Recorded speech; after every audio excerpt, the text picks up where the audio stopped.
Welcome back, guys. Right, so here we are, episode 3 of Ask Snes, and got a good selection of questions by the look of it. I've not had a good look yet to see what the questions are all about. I've scanned through and seen the odd one here and there, but I mean, yeah, there's a good amount this week, so looking forward to this one. So thanks to everybody, first of all, for all the responses, the comments on the previous 2 episodes as well. Really nice to see the feedback I'm getting on this as well, so I'm glad you're enjoying it so far. Right, okay, so first question up. We got some questions from Dan Mack. The first question Dan asked is about my username on YouTube and how it was created. Basically, quite simple. You got SNES, which is SNES, or Super Nintendo Entertainment System, and then I just took the word fantastic and I just put them together. So you got Super Nintendo Entertainment System SNES and fantastic SNES-tastic. It didn't take 5 minutes. It wasn't really like, really clever or anything. I just wanted a simple, straightforward, one-word name that somebody would remember, and it wasn't overcomplicated. So there you go. Next question is, how much money have you invested so far, and how much do you spend per month on your collection? Invested so far, I honestly have absolutely no clue. Over the last 10 years, it's got to be in the thousands quite easily, I would have thought, with all the buying and selling and rebuying and all the other stupid mistakes I've made in my life. Yeah, definitely in the thousands. What was the other part? The other part was how much per month. I don't really have, that's the problem I have, which is why I get into trouble, because I don't have a set limit of, say, £50 or £100 a month. I just don't set myself a limit. I just buy what I want when I want. If I've got the money, I buy it. So I really don't have a limit at all, which is something I need to do going forward. I need to start budgeting better and start setting a set amount and not going over that limit, because that's what's got me in trouble so many times. So yeah, so I've definitely learnt my lesson there. So hopefully that will change the future. I really hope so. So thank you, Dan. Next question. Right, next questions are from Chris Kelly. Hello, Chris. And okay, so it's just saying they enjoyed the video. Thank you, Chris. And Chris's first question: are you a horror fan, games and movies? And if so, what are some of your favourite titles? In terms of film, I'm not. To me, horror is like psychological. I like a good psychological thriller or something that makes you jump, like Scream. I like a good example. I like the original Saw film because it was intelligent, it was psychological. You didn't need to see all the gore. It was just, it was a detective story, but it was quite gruesome. But you had to use your imagination into what the gruesome parts were, which I really like. I do not like films where they're just cutting bodies up. Things like Hostel, that kind of film. I cannot see any point in watching those films at all. I know a lot of people absolutely love those, but it's just never been something that I've been into at all.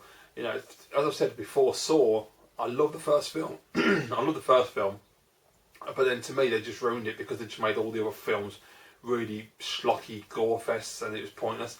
They did the same with Elm Street as well.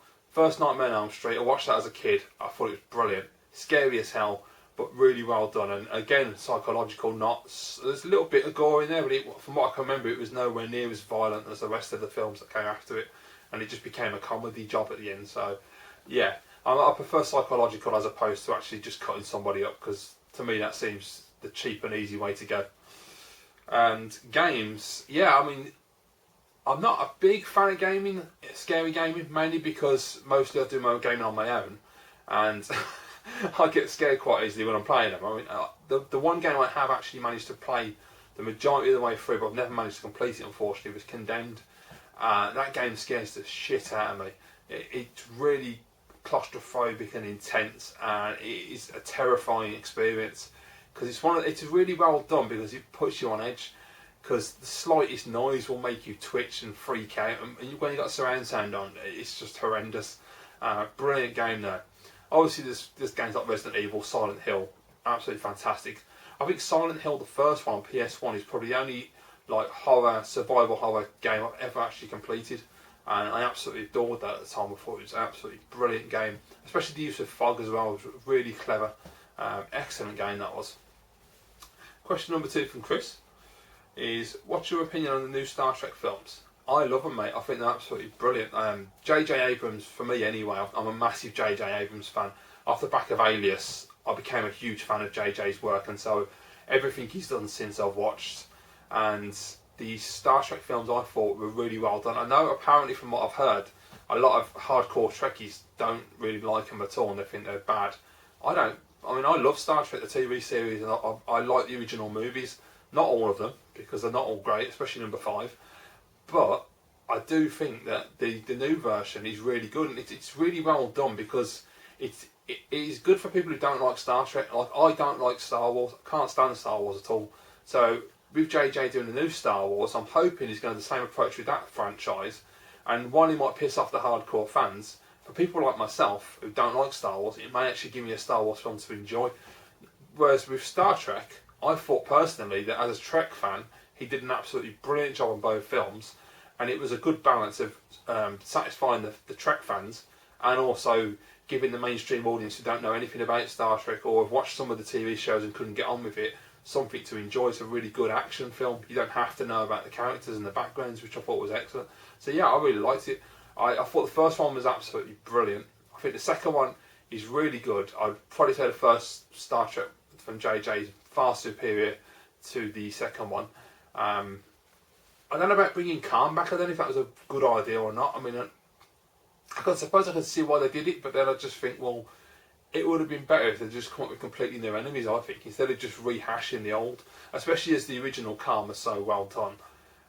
Cumberbatch was just amazingly menacing and brilliantly portrayed the role, but yeah, you're going up against, the Wrath of Khan. That's a hard thing to compete with, so yeah. But no, overall, I was really impressed and I really enjoyed them, and I can't wait for the next one. Even though JJ's not doing it, as far as I know, it's Robert Orsi. I think that's how you say his name. But he's got a good background anyway. I think this is his first ever film directing, so yeah, they must have a lot of confidence in him. But I'm excited to see what he does, and I'm also excited to see Star Wars as well because I will give it a shot. I won't go to cinema though. I'll just watch it on Blu-ray. But I'll definitely give it a try when it comes out. I need to take the time off my tablet because it keeps turning itself off. And the third question from Chris. Besides the Super Nintendo, what is your favourite console? It's going to be PlayStation 1, definitely. I think I said previously, it's the most nostalgic system for me, which is a bit crazy considering the size of my Super Nintendo collection. But the PS1 was it was 95, so I was approaching my 20s, it was my late teens. And so I was a lot more grown up, I was out there with my friends, getting drunk, having fun. And so the PlayStation really was for a more mature audience. That's what they were going after, and they nailed it. And I have some absolutely fantastic memories of PlayStation gaming, so I'd definitely say the PS1 is my second favourite console of all time. So thanks, Chris. Okay, next question is from, let me see, from Muzz247365, and he asks, who's your favourite Final Fight character? That'd be Cody. Always been a fan of Cody, right back from when the arcade machine was out. Absolutely love Cody. I've always found him to be a more tactical player. I don't really like Hager that much. I found him too clumsy.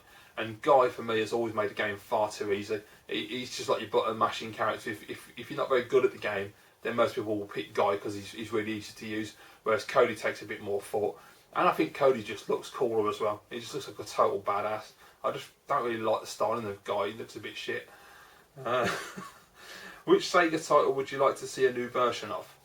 I don't know much about Sega. I'm very limited on my Sega knowledge, so from what I've played so far, I would probably say a new Streets of Rage, as much as that's pretty generic and everybody says that. I honestly think that Streets of Rage 4 would be a great game to say. I'd rather have a Streets of Rage 4 than just a HD reimagining or remake of the originals. It would be nice to have the original trilogy redone in HD, but I mean, yeah, a brand new 2014 Streets of Rage 4 would be absolutely fantastic, but don't make it bloody 3D. That would be the worst thing they could do to it. His next question is, and also, would you like to see Sega make a new console? I actually would. I think it would be nice, but I honestly don't think there's any chance in hell of it ever happening, because Sega are quite comfortable on the software side now. And I don't know their financial situation, but I'm pretty sure that they can't really afford to get back into the console market at this point because it just cost an absolute fortune. And at the moment, obviously, if they did do that, they'd have 3 other companies to compete with, unlike in the past where it was just the one. So I don't honestly think that anybody would have an easy time getting into the console market at this point. to try and go up against the giants of Sony and Microsoft, and even Nintendo, because even though Nintendo are not doing a great job at the moment, they've got so much money that they can bankroll the resurgence of Nintendo quite easily. So I don't know. I mean, obviously, ultimately, it would be fantastic to see Sony and Microsoft go away, Sega come back, and it goes back to Sega versus Nintendo. That would be awesome. But you have to be realistic. I don't think that's going to happen in a million years. And the way it's going, if Nintendo don't sort themselves out, I don't know. I mean, you can't really say that Nintendo are going to go away and that Sega, Sony and Microsoft are going to be the sole companies left, because Nintendo are going nowhere. They've got so much cash. You know, they could take a year off and come back if they wanted to. I mean, it's just, well, probably not, because they'd have serious issues with their shareholders if they did that. But you know, I mean, they've got so much money that they don't really need to rush themselves, but they should. They should really get off their arse and pull the finger out and do something quick. But yeah, I don't know. Anyway, yeah, I would like Sega to come back, but I think realistically, from a business standpoint, it's not going to happen. They're quite comfortable as a software developer and a publisher. Okay, so thank you for the question, mate. Whole questions. Okay, next question is from Sushi I can't say your name properly. Sushi Sunshine 2000, who asks, do you like anime and/or Japanese shows and films? And if so, do you have any favourites? I wouldn't say I like it, because I've never really given it much of a chance, if I'm honest. In terms of film, I wouldn't even try, because I don't do foreign films. I can't do subtitles. Subtitles drive me crazy. I've always found when I watch a film with subtitles, I can't concentrate on the subtitles, read what's going on, and concentrate on the film itself, and I lose that emotional connection with me and the character, because it's just completely disjointed for me when I'm just trying to read what they're saying and I can't get the emotion from the character. It doesn't work for me at all. Never has. In terms of anime and the animated films, I have tried watching some in the past. I watched a bit of Fist of the North Star when I was younger. That was okay. I've forgotten the name of the bloody film that I watched. I've only watched one, which all the way through. It's bloody hell! The one with the motorbike. My mind's gone blank again. That's so frustrating when that happens, because I do know what the name of it is. Akira, that was the one. Yeah, I thought that was pretty decent. I thought for me, I'd have to be in the right mood to watch something like that, because I don't know. As I've gotten older, animation doesn't, unless it's like Disney or Pixar. Disney Pixar. What am I on about? Disney or Pixar? Yeah, I can deal with that kind of thing, like Toy Story, Nemo, them kind of films. But I find the Japanese stuff, it doesn't really do it for me. It's I don't know. It's like old cartoons. They're good, but I don't know if I can really watch them anymore. I mean, I've watched bits of like old 80s cartoons on the internet, but yeah, I don't know. I'm not really into the animation as much, but I mean, you know, it would be good. The only thing is, I'd have to watch it dubbed as well. And I know like the purists probably wouldn't like that. They'd probably want subtitles, because you know, if I was really into it, I wouldn't want the dubbing. But as I say, I can't do subtitles. Subtitles drive me mental. So yeah, thanks for the question, mate. Okay, next one. Okay, got a couple of questions from Lee, Arcadiality. Got Lee? Yeah. So you're just talking about Bates Motel, because I mentioned that previously. Yeah, you're right, Norma is fit. Question number 1. What are your thoughts on taxidermy? Oh my god. It's a bit weird, to be honest. The reason he's asking that, if you've not seen Bates Motel, because that's what Norman Bates does, and I'm sure most people know that anyway. But yeah, I don't know. It's creepy to me. I don't see what the reason for taxidermy is. You know, I mean, if you want to go and hunt animals, fine. But why would you want to stuff them and make them look lifelike to stick on your mantelpiece or on the wall? That's just weird. I would not want to walk into a room full of dead animals. That's just so twisted. I think there's something psychologically wrong with people who do that. Yeah, definitely a strange thing. Next question is, if a newbie to game collecting asks for your advice on what Super Nintendo and Sega Mega Drive games to buy, what will be your top 3 games for each system? Brilliant one, mate. Well, if you're a newbie and it's somebody who knows nothing about the Mega Drive or the SNES, you're going to have to start on with the basics, I think. So Super Nintendo, top 3. Super Mario World, Super Mario Kart. Oh, that's really hard, actually. A third one. I would probably say Castlevania 4, because that will probably give you a nice balance then. yeah, Castlevania 4, because it's got like an adventure to it as well as being just an action platformer.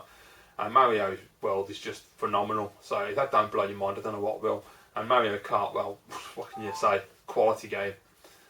Mega Drive wise, the top 3 games to start you off, I would say Shinobi 3, because that game is absolutely awesome. The soundtrack, the graphics, the level design, everything is spot on.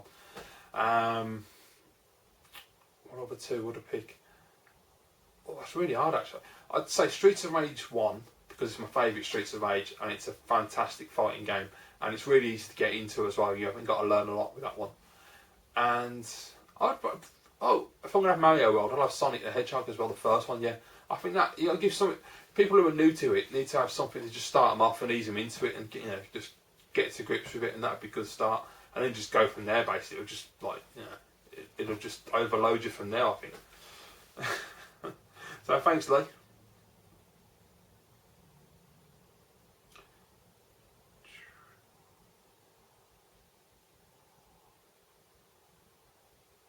Right, okay, so next set of questions are from my good friend Josh, Manuel Sonic 1986. Hello, Josh. And first question up from Josh, because he's gone mad with the questions again. First question is, in the Arnold film, Commando, who is your favourite villain and why? To be absolutely honest with you, mate, I haven't watched that film since the 80s, so I don't remember. All I can remember is that bloke that looks like Freddie Mercury. And I don't know what his name was in the film. And I remember Arnold fighting him with a pipe. And he was just badass because he had that big ass moustache and he looked like a really butch Freddie Mercury. So I would probably pick that guy. I don't remember that. It would have been the 80s when I last saw that film. It's been a long, long time. It's a fantastic film, though. Second question. Okay. What is your favourite Arnold one-liner? Oh my God, mate, that's really, really difficult. Oh, I don't know, because I mean, it's the obvious ones, isn't there? But there's so many on the. I mean, you think of Arnold films, bloody hell. Probably Come With Me If You Want to Live. That was a good one. I like that one. Or was it Eraser when he kills the crocodile and your luggage? That was a brilliant one. Oh, that was really funny. Some of them are just terrible, but they're just really funny because they're so bad. Question number 3. How many games would you like to have in your game collection? Hard choice, I don't know, realistically. I've said many a time that I wanted at least 200 on the Super Nintendo. If I can get to 200, I'll be happy. And then if I want to pick up a few after that, I will do. In terms of the other stuff, I don't know. But I've just started collecting for NES, and I have no idea. I mean, there's over 700 games, I believe, for that system. So I honestly don't know what number I can put on that, because there are so many games I've never played. I know very little about the NES, so that could quite easily spiral up to 200 plus, I would think. And the Mega Drive, I've got about 50 that I want. I've kept it quite precise because I don't want to go crazy. I just want the games that I want, and that's it. And the PS1, I checked the other day, and I think there were like 1,500 games released in America or something. So yeah, that could get out of hand quite easily, and they're dirt cheap as well. So I would say a few hundred of that one as well, because I'm not too sure. I mean, I'm trying to remember all the PS1 games that I had when I was younger, so that I can make a nice list and decide what I'm going to buy for the system. But yeah, so you've got to be talking near on 1,000 games max, maybe a bit more than that. I would think, which is a bit concerning because I haven't really got a lot of space, but we'll see what happens in the future. Next question from Josh. What do you think of any films that Sylvester Stallone has appeared in? I love Sly Stallone. I think Sly Stallone is fantastic. Stallone and Arnold in the 80s were absolutely awesome. They're not as great nowadays, I don't think. I mean, they make alright films, but I haven't watched any of the new Arnold films yet, but from what I've heard, they're just okay. They're nothing like what he used to do back in the day. I will give them a try at some point. I've watched a couple of Sly films. I watched Bullet in the Head, which, while it wasn't the greatest film in the world, I actually really enjoyed, because it was really cheesy and it was what I expected from Sly Stallone. So if you've not seen Bullet in the Head, definitely give it a try, because it's well worth watching. Really fun film. I mean, for me personally, in the more modern era, the best films that I've seen Sly do were the Rambo and Rocky films, the new ones. I thought they were excellent. I thought the new Rocky was absolutely fantastic. And I thought Rambo 4, or just Rambo as it's called. Was it called Rambo or John Rambo? I can't remember. It might have been John Rambo in some countries and Rambo in other countries. I can't remember. Anyway, that film is absolutely epic. I love that film. He just absolutely slaughters so many people. It's ridiculously violent, but it's just such a brilliant film. And I especially like the ending. I love the way they ended that film. I thought it was excellent. I mean, First Blood, without doubt, best Rambo film ever. But that new one, really good. Yeah, so I mean, I absolutely love Sly's films. The only thing I've never seen him in, I'm trying to think, the one film I've never seen, I can't remember the name. One with Robert Duvall, where he plays a small town cop, and Sly put loads of weight on. And the name of it's escaping me, but yeah, I've never seen that. I think I've seen like little bits of it here and there, so I should give that one a try really. But yeah, you can't go wrong with Stallone. Stallone's brilliant. Yeah, I mean, Expendables, it's a bit touch and go. The first one I loved, the second one I didn't think much of at all. The third one looks like it could go either way. It could be amazing, it could be a mess. I'll wait and see when it comes out. And I can't believe they're making a female Expendables. I mean, I hate when people hoard a licence. Don't milk it, because it just makes it worse. But, you know, it might be really good. I just don't see who they're going to get on the female side that's going to be worth watching. Yeah, I'm interested to see what the cast is for that one, actually. What was that woman called? China something, or was it China? She was a martial artist in the 80s, blonde woman. I think she was American. I can't remember what her name was. If anyone knows what her name was, let me know in the comments, because I remember seeing one of her films in the 80s. Anyway, question number 5. What do you think about Hollywood natural disaster films like 2012? They're not really my kind of thing, Josh, to be honest with you, mate. I'm not a big fan of those at all. I like 2012. It's probably the only one I've actually watched and enjoyed. I remember The Day After Tomorrow coming out and everybody was raving about that. I thought it was crap. It bored me, so I didn't like it at all. 2012 was really good because it was not only a disaster movie, but it was a completely ridiculous, over-the-top CG action flick. And some of the stuff was absolutely ludicrous when you watch it. But that was what made it fun.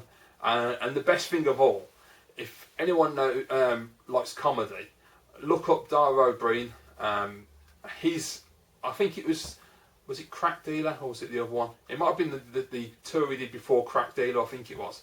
It was so funny because he makes a really amazing observation about 2012 and how inaccurate the script is, and it was just so funny. And Dara O'Brien's my favourite comedian anyway, and I thought the guy just nailed it. Yeah, so 2012 is brilliant. Other than that, I've watched the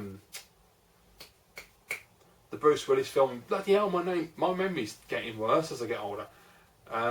You know, the one with bloody Aerosmith doing the soundtrack. Oh, what's that bleeding film called then? Oh, I could see the cover and everything. Yeah, the one where they go up there and they're going to fly up there to save the world.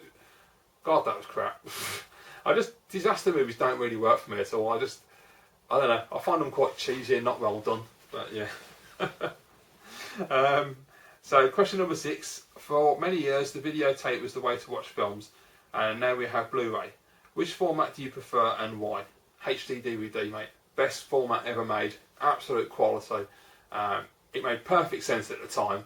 I mean, when it came out, your HD versus Blu-ray. HD DVD was a cheaper option for the players, cheaper option for the films, had all the best films on it, and it was called HD DVD, so there was no marketing confusion. People would know exactly what it is, high definition DVD. You know, it's straightforward. But Blu-ray doesn't mean anything, it's just a crap name. I understand before anyone puts in the comments where the name come from, I understand that. I just think for marketing, for your average Joe who's going to buy these films, they look at DVDs and they look at Blu-rays and they're like, what the bloody hell's a Blu-ray? And I'm sure that probably happens to this day. So yeah, for me, HD DVD was the best format ever. Love that format. And also, what are your thoughts about 4K and beyond? I'm actually quite excited. I'll give you a bit of background. When HD came out, first of all, I like being myself, and anybody who's watched me for a while will know I get quite hyped up, like I did with the Wii U. I do get swept up in marketing and advertisements and, you know, just press and all that sort of stuff. And I'm a marketing man's dream because you can sell me anything. And HD I got really sucked into, and I thought it was the next best thing since sliced bread.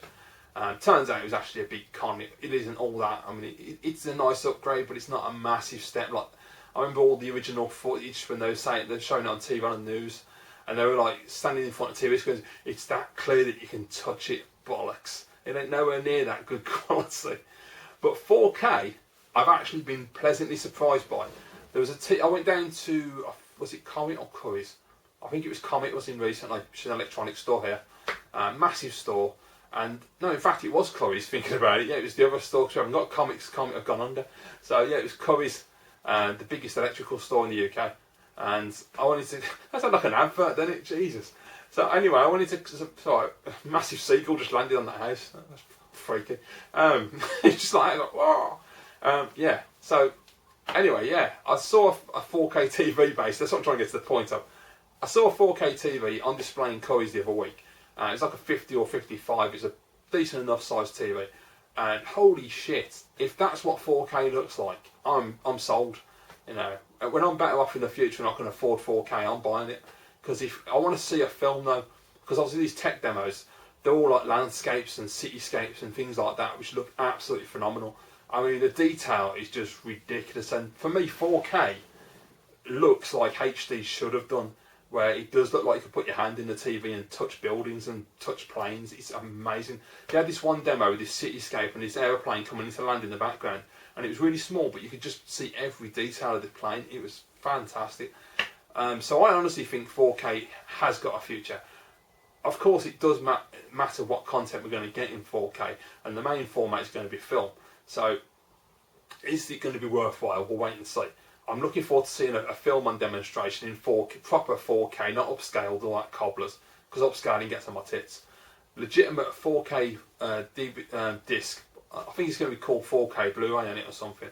I know they've come to a deal anyway on the format now, so that's been settled. But yeah, I would like to see that in the flesh before I go and lay the money down and buy a new TV and all that. Yeah, that'd be quite. I just saw a TV on Curry's last night. I think it was it 50 or 55? I think it might have been 50 inch, and it was £1,500, and it's a 4K TV. I can't believe that. That is ridiculously low. I mean, £1,500 is a lot of money, but in terms of 4K technology, that's bloody cheap. You know, I mean, some of the 4K TVs are absolutely crazy. I mean, some of the ones I've seen in the shops are like £3,000, you know, £2,500, £3,000. So £1,500 is a bargain. But there's no point in buying one yet because there's nothing to watch on it. So why would you bother?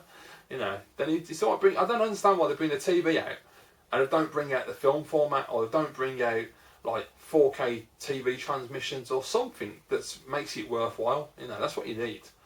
They always like bring the TV out, then you have to wait for content. It seems a little ridiculous to me. But anyway, yeah. In the short of it, 4K, big thumbs up, absolutely awesome. Cannot wait to see some proper content, and then I'll make a decision from there. These are good questions, Josh. Nice one. All right, next question, number 7. When it comes to music, do you prefer the sound of vinyl or CD? I'm not a purist, so I don't know all the technical ins and outs of vinyl. So to me, it doesn't make a lot of difference. And I understand. I mean, you can obviously when you listen to them. There is a definite, what's the word? Definite reason to listen to vinyl, because vinyl's got all the cracks and the nice rich sound that you don't get from a CD, because CDs are super clean, you know. So it depends on your preference. But for everyday music, I'm not bothered. I'm not listening to MP3s, and they're even worse quality. So, so I'm not that bothered at all as long as it sounds decent. I'm not a big music guy. I love my music. I love to listen to it every day, but I'm not like hardcore collecting music, you know, purist, have to have everything on vinyl, that kind of guy. I'm just a bloke who likes his music. So yeah, for me, MP3s and CDs do the job fine. I'm sure if I got a deck out and I put my vinyl back on, I'd definitely notice a difference, because you know there is a certain pleasure in listening to a vinyl over a CD, definitely.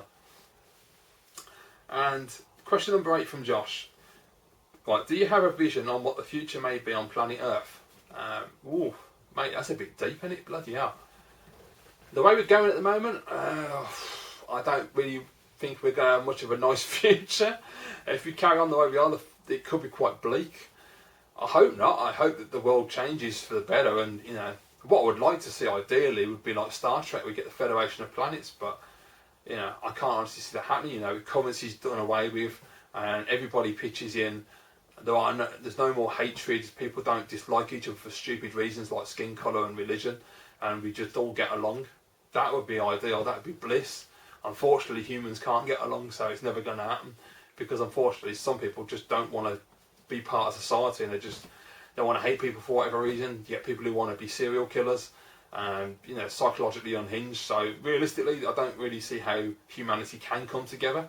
The majority of us can, and we can get on with our lives, but there are certain sections of society who, for whatever reason, just can't be a part of society. They either choose not to be, or due to their mental state, like serial killers, they're not possible. It's not possible for them to do that. They have to.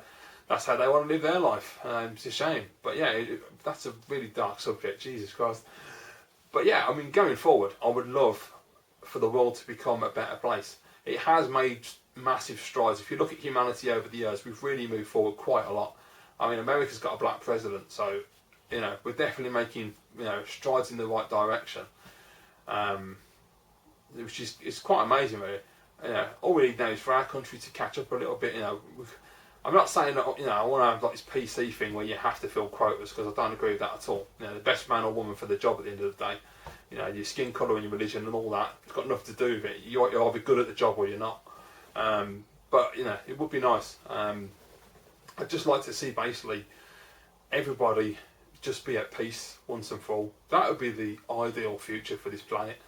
If we could just take more care of the planet and all get on with each other and not argue about absolutely pointless crap. That would be the best thing, and stop blowing each other up and shooting each other for no reason as well. Just end the violence, basically, peace on earth. If we could have that, I'd be happy. Unfortunately, that ain't gonna happen. So you can see it as a bit of a pessimistic, negative attitude of like, well, it's never gonna happen, and why should we bother? But you look at our history, and it doesn't change, does it really? Nothing changes. We have these little incremental steps where we start moving forward, but we always get pushed back at some point. I mean, some of the countries around the world, I just feel like they're never going to change, they're never going to get any better. And it's mainly down to their governments, and sometimes not governments, because armies take over, and you have the whole thing about intervening, and whether it's right or it's wrong, and it never really works out, as we found out. So I don't know. I think you have to just like get on with your life, just enjoy what you've got, and do the best you can. That's all you can do, really. There isn't much more you can do. You only have so much time on the planet, so enjoy every second of it, really. Okay, so next question is from Sniper, hello mate, who asks, what modern game franchises do you love and can't wait for a sequel to come out? Well, obviously the first one's going to be Uncharted. Uncharted 4's on the way. I cannot wait. I really can't wait for that. I hope to God we get some footage at E3. Even if it's only a small gameplay, or I just want to see something, just to know it's on its way and it's coming. Especially with all the layoffs on Naughty Dog side, people leaving, and I want to know what's happening with that. I'd love to see another Last of Us. I don't know if they're actually going to do a sequel or not, but I would really like them to, because I think that would be absolutely fantastic. What else is there I really liked? I'm trying to think of what I would love is another Medal of Honor game. Unfortunately, that's not going to happen. They've canned that now. Mainly because they screwed Warfighter so badly that, that's a shame. It really is annoying, because I would love to have had a Medal of Honor game on PS4 and Xbox One. That would have been absolutely fantastic. Other than that, bear with me 1 second. What have we got? Actually, Max Payne 4, that would be quite good, because I really like Max Payne 3. Just bring the difficulty level down a little bit, because that game was bloody hard, man. Most of the game was fine, it played fine, but some of the sections, like the airport, were just absolutely balls hard. Even the favelas, that kicked my ass. It took me a good few goes on the game before I actually got to a point where I could get through the favelas without losing too many lives. I don't think I've managed to do it once without getting killed at all, because it's just so hard. But I really, really enjoyed Max Payne 3. I loved the storyline. I thought it was so well put together, and it was just so much fun to play as well. So that would be an excellent one. And other than that, I would like to see what we got. Oh, actually, yeah, Alan Wake. What am I on about? Another Alan Wake game. That would be awesome. I absolutely love that. Just forget that DLC stuff happened, and we'll just go with the disc. I love Alan Wake, so if we get a sequel, that would be absolutely spot on. So, cheers, mate. Thanks for the question. Okay, next question. Let me have a look.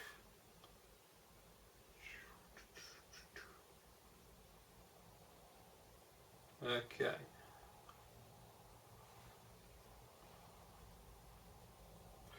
Right, okay, so we've got a question from Craig Minx36. Hello, Craig. Oh, just got itchy eye. Okay. Right, okay. Excluding the Virtual Boy, as you've never owned one, out of all the consoles you've got rid of when you decide to stick to just a few systems, is there one particular console that still keeps tempting you to buy it back and get a few games for it? Yeah. I was trying to think.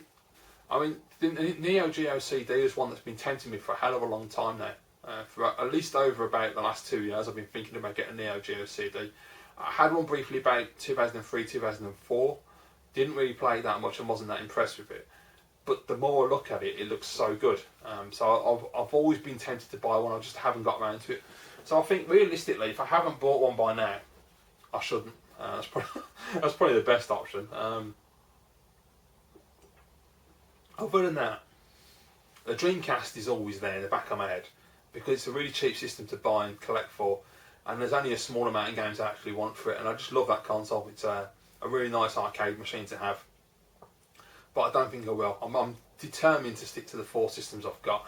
Obviously, you know, if a year down the line I'm doing all right and I've got a bit of money in my bank and I'm getting somewhere, yeah, maybe I will buy another system back. I don't know, but at the moment, those two definitely are systems that would tempt me quite easily. I would say probably, just those two, the Neo Geo CD and the Dreamcast are probably the ones that I would go for if I was going to buy one back now. So, thanks, Craig. Okay. Right, Dan Caudle asks, if you were to rap an Ask Snes theme for your show to the backbeat intro to improve the theme tune you currently use, what lyrics would you rap to it? I'm not even going to try and rap, Dan, because I can't. I'm a white bloke from suburbia. I can't rap to save my life, mate. Maybe when I was like 15, I was really into hip hop. I would have given it a shot, but not now. I'm 36. I'm way too old to be doing that. He has given me an example there, so that's cool.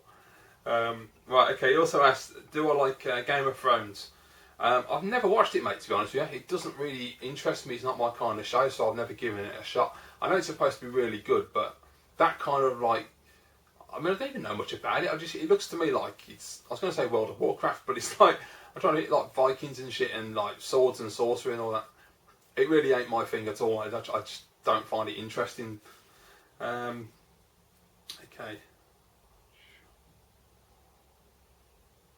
Okay. Right. Yeah, so it's not really my kind of show, but without watching it, I can't really judge it, to be honest with you. Right, I've got a couple of questions from my good mate Adam, Shock16. Okay, so Shocks asks, this might test your memory. What is the last CD single? Yes, remember those that you bought. CD single. Oh my god. You know, I don't even know, man. I only buy albums, and I ain't bought albums for a while. Bloody hell, what was the last CD? You know, I actually have absolutely no clue, Adam. I mean, that would have been like literally years ago when I bought a CD single last. I was tempted the other day to buy the Super Mario Rave tune after watching Retro Dave's game room tour. I've actually got it on Rave 92, but I was tempted to buy the single. Yeah, I honestly don't know, mate. I've got absolutely no clue. It would have been over 10 years ago since I bought a CD single. Bloody hell. That's a good question, but I haven't got a clue. I'm sorry, mate. What is your favourite music album that you own? Can it be physical or digital? It's 2014, yeah. Oh my god, favourite album? I would probably say I've got loads. I mean, it's really hard to just pick one, but if I was going to pick one to recommend to everybody to listen to, it would be Kill Switch Engage, Alive or Just Breathing. That album is just absolutely beautiful, absolute perfection. If you're not into metal, it may take a bit of getting used to and listening to, but when you listen to the music and the way it's put together and the instruments and the rhythm, it just gets you right there, and you're just in that moment, you're just soaring. It's just absolutely phenomenal album. They did change the singer after that, and he's good, but for me personally, the guy who sang on Alive or Just Breathing was just awesome. He just melded so well with the band, and Kill Switch Engagement, absolutely fantastic album. I'll just throw another one in there as well. I'm just trying to think, what else have I got? I've got so many albums, it's trying to like choose ones that are really standout moments. Actually, one I've been listening to quite a lot lately, which I absolutely love, would be Gwen Stefani's first album. Was it LAMB? I think it was called. That is a brilliant album. I love Gwen Stefani anyway. She's brilliant. But I absolutely adore that album, and it's a bit quirky and different. And another album to check out as well, if you've never checked it out, I've forgotten the name of it. Shit, what's it called? Anyway, the band's called Snake River Conspiracy. Check out their first album. It's an orange cover, orange and black. I can't remember what the album's called, but it's a really good album that is as well. So yeah, there's a couple. Right, okay. Right, okay, so we've got a question from my good mate Alex, Blue Tank 78, and this is the last question of this week. Okay, just for what Alex is going to ask me, he said, space being infinite used to absolutely freak me out as a kid, and it still does. It's an unanswerable question, but what is your theory on space and the planets, why they're there? Jesus Christ. I'm not a scientist, so I've got no idea, mate, honestly. That's the ultimate question, really, you know, why? You know, I mean, you look at it and we've got our planet, which is inhabited, and then you've got all those planets out there, those galaxies, they're finding new planets and galaxies all the time. It's just, who knows really what the reason for any of this is? You know, is it real? Is it the Matrix? If it is real, why have we advanced the way we have? Why have we evolved? Where does the soul come from? You know, that's the ultimate question, the soul. Because you've got the meat suit, but then you've got the soul. And that's what really differentiates us from every other creature on the planet. And that's an impossible question to answer because no one knows the answer to it. In the planets, yeah, I mean, that's the other question. Why have we got all those planets out there?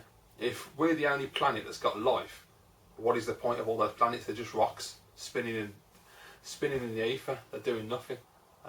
Which is why I don't actually believe that we are alone, because I can't see how it could possibly happen. There has to be something or someone out there. It's just perfectly logical to me that if we're here, why can't there be somebody on another planet somewhere? You know, whether we meet them at any point in time, whether they've been here already, who knows? But I mean, anybody who dismisses alien life is an idiot as far as I'm concerned. I don't understand people who are totally sceptic and say, oh no, it can't possibly be. Well, you know, we're here, so why not? Simple as that. You know, I think it must be fear for people who are absolute skeptics. They must be terrified that it could happen, because I don't see how you can dismiss something like that. Anyway, so that's just going off. Right, he also asks, right, oh, okay, are they merely potential places for the human race to conquer, or do they home alien species? Well, there you go. I'd say we ain't going to conquer nothing. I mean, we've been to the moon, and that was it. And now the space program in America has been canned because of financial difficulties after the meltdown.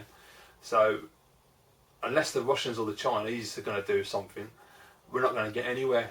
I would like to think that we're not going to conquer any planets, and we're not going to do what we do on this planet. And we're actually, if we are going to go and explore other planets, it's for the right reasons, you know, to try and make unity. That would be nice. I mean, the whole thing, you know, just going off about aliens, I think, you know, no one knows the truth. It's highly possible that they do exist, that there are people on, or beings, because I can't say people because I don't know what they look like, but there are creatures on other planets that are intelligent enough to survive like we have and to evolve. And maybe they're more intelligent than us, maybe they have advanced faster than us and they've been around longer, they've got better technology, maybe they have visited us, who knows? You know, I mean, the atomic bomb could have been the trigger for them coming here in the first place and saying, right, they're advanced enough now. Like if you've ever watched Star Trek First Contact, there has to be that point where the other civilization looks at you and says, okay, you're advanced enough now that we can make contact. Who knows? You know, maybe they've been here since 47, maybe they haven't. Who knows the truth? I don't. A lot of the rubbish you see online, you know, the sightings and that, they're all cobblers. Most of them can be explained. Most of them, there's a lot of fakes out there. There's a lot of stuff that's like, they never use decent cameras for a start. And they always zoom the camera right the way in, so you automatically get issues with flare and bad imagery, and you never get to see what they're actually looking at. And any of the ridiculous videos you see where it's supposed to be an actual alien on video, The only video that's ever made me wonder was Victor's video, which came out, which was supposed to be smuggled from Area 51, which shows an interview with an alien. That is the only one that freaks me out, because everything else you can dismiss quite easily, but there's just something about that alien, and it could be totally fake, but from what I've read online, no one has actually proven it 100% to be fake yet. And everything I see in that video, there's just certain little movements and certain little things about that alien that make it look too real. I don't know if it's real, it could be complete bullshit, and it probably is. It's probably someone made a puppet, but it doesn't look like one. There's just something about it, and I've never been able to put my finger on what it is, but yeah, something freaks me out about that. I like to hopefully think that if we have made contact with another species, that we haven't mistreated them. I assume we haven't, because we're all still living. That's the main thing, because if they've come here, they're far superior to us in technology. And you know, you've got to think about the Einstein-Rosen bridge, and you know, wormholes and space travel, you know, propulsion systems and all this kind of thing that we haven't even come close to scratching the surface of. So if they've made it this far, I have got to assume that these species are not hostile at all, because we'd have been melted by now if they were. They'd just come down and flattened us. And I've seen like a video recently, I can't remember what position he had, but a minister in Canada has come out recently in the last few years, and he claims that as far as he's concerned, there's like 2 to 12 different species that have been visiting us. That sounds absolutely ludicrous to me. I mean, I can buy like 1 or 2, but not 12. That's a little ridiculous. I mean, come on. I mean, I suppose, you know, you look at all the planets and it's possible, but of all the planets that we're actually aware of at the moment, the majority of them can't support any kind of life form. There is obviously the argument that, okay, we breathe oxygen and we've evolved and adapted to this planet's environment, and that's why we're here. So what's to say that even though we don't understand the physiology of what would be necessary to adapt to another planet's atmosphere, that life hasn't grown on that atmosphere and just adapted to it? And it could be living underground, it could be anything really, who knows? I mean, these are the questions that need to be answered. These are the important questions actually in terms of humanity and science, and the things that people really should be paying attention to, instead of paying attention to reality TV and all of the crap that we have in society that's not necessary. We need to be looking out there, we need to be looking at the important things in life. You know, we need to learn more about ourselves as humans, and you know, what makes us tick, and try and figure out the soul, and try and figure out what our purpose in life is, and what is outside of this planet, you know. Because at the end of the day, if there is life out there and they haven't made contact yet, and there is any possible future where we can make contact and they can help us and we can help them, that would be absolutely brilliant, because that would really improve humanity. I think, you know, it's an interesting thing. Was it Ronald Reagan, I think, said that he wondered if an outside force came to Earth, would we all come together? I actually don't think we would, to be honest with you. I would like to think we would. I'd like to think we'd all come together as one, and we'd all be peaceful, and we'd welcome the new people from the other planet, and they wouldn't be hostile, they'd be friendly, and it would be a great situation. But that's unrealistic, because in reality, certain countries in this world would want to blow them to shit. You know, the governments of the world are not the people who should be interacting with them, because they're the ones that are going to mess it all up. But yeah, I don't know, man. It's a fascinating thing, and I do find it really interesting. You know, I'm not a skeptic, I'm not a believer. I'm definitely dead centre in the middle. You know, I'm open to anything, because I don't know the answers. You know, it's like death. It could go black. There could be something more. It could ascend to another plane. You know, there's multi-dimensions. I mean, there's all kinds of different things that no one knows the answer to. And anybody who just automatically goes, bullshit, is an idiot. I'm sorry, you're an idiot. You can't just say, no, it's not possible. You need to look at the facts, you need to do some research, you need to try and make an informed decision, instead of just wiping something off and saying it can't possibly be. Because it's not, that's just a ridiculous way to do it. That's not how scientists do it. So yeah. But yeah, that's how I feel about it anyway. So there we go. Thanks, Alex. That was definitely a different one. That's a very interesting subject, actually. It's something I can go on about for ages. You know, I find space, science, aliens, all that kind of thing, I find it absolutely fascinating, to be honest. I think you know that anyway, which is probably why you asked the question. Right, okay, let me have a look.